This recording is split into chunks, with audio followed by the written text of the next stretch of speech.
खुलुमबाय गोजोन फुंबिलिनि गासिबो बड'लेण्ड बुब्लिनि अनसायगिरिफोरखौ बरायग्रोबाय। दिनै 18 सेप्तेम्बर समबारनि फान्जामुथिखौ फरायथिनो लादों आं किलिखां ब्रह्मआ। फान्जामुथिनि गिबियाव दं मेष राशि। नखराव गोजोन थासारि फैगोन। दिनै नोंथांनि नखराव गासैबो सुबुंफोरनि गेजेराव गोरोबलायगोन। नखरनि गोजोनखौ नुनानै नोंथांनि गोसोआव रंजानाय फैगोन। वृष राशि। दिनै नोंथाङा मोजां खौरां मोनगोन। नोंथाङा दिनै सोरजोंबा जुलिनि रादाय खानो हागौ। दिनै नोंथांनि साना मोजां। मिथुन राशि। दावबायनो सानदोंब्ला नोंथांनि दिनैनि साना मोजां जानाय नङा। लामा सामायाव गारिजों सोगदावनो हागौ। दिनै नोंथाङा सांग्रां जानाया मोजां। कर्कट राशि। दिनै नोंथाङा खामानियाव गोसो होनाय नङा। मोनसे जायगायाव थाथेरनो गोसो जानाय नङा।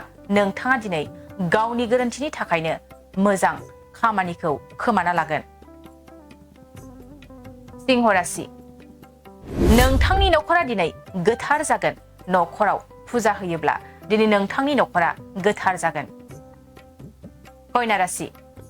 दिनै नोंथाङा सोरजोंबा थगायजागोन। खामानि मावनायफ्राव गुबुना हेंथा होनो हागौ। नोंथाङा गासै खामानियावनो लस जागोन। तुला राशि। बेफार फालांगियाव मुलाम्फा जागोन। साननाय हास्थायनायफ्रा गासैबो जाफुंगोन। दिनै नोंथांनि साना मोजां। वृश्चिक राशि। नोंथांनि दिनैनि मोजां जानाय नङा। गोसोआव दुखु दाहा सोमजिगोन।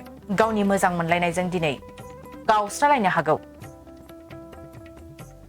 धनु राशि।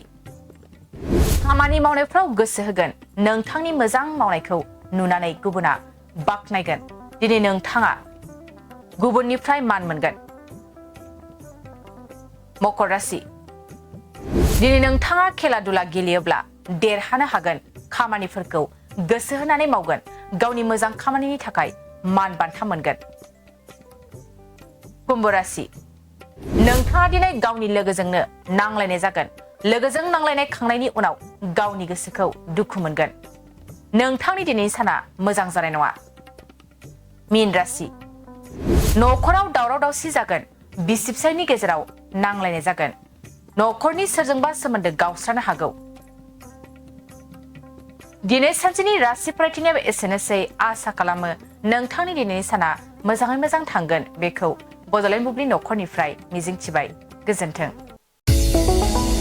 चिराङाव सावस्रि सिबिथायनि थाखाय मोनसे मोजां फाहामथायनि राहाखौ लानानै फैदों एसटि क्लिनिकआ। आथिखालाव सुबुंनि देहायाव नुजाथिबाय थानाय डायबिटिस बेरामनि थाखाय मोजां फाहामथाय होयो एसटि क्लिनिकआ। चिरां जिल्लानि SBI काजलगाव ब्रान्चनि लांगोनायाव फसंनाय एसटि क्लिनिकआव डायबिटिस बेरामनि अनगायैबो फाहामथाय होबावगोन लिभारनि जेंना आरो माखासे सरासनस्रा बेमारफोर। बे एसटि क्लिनिकआव डायबिटिस बेरामनि फाहामथायखौ होगोन जर'खा फाहामगिरि डक्टर समित देबा। नोंथांमोना फुं आरो मोनाबिलि समावबो बे क्लिनिकआव फाहामथाय लानो हागोन।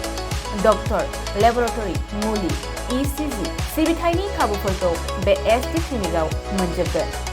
जुदि एसटि क्लिनिकआव रायजो राजाफ्रा गाव गावनि देहायारि जेंनाखौ फाहामथाय लानोबा नैबे मबाइल नम्बर 7002293924 एबा 9954687226 आव थोंजों मुं थिसननो हागोन।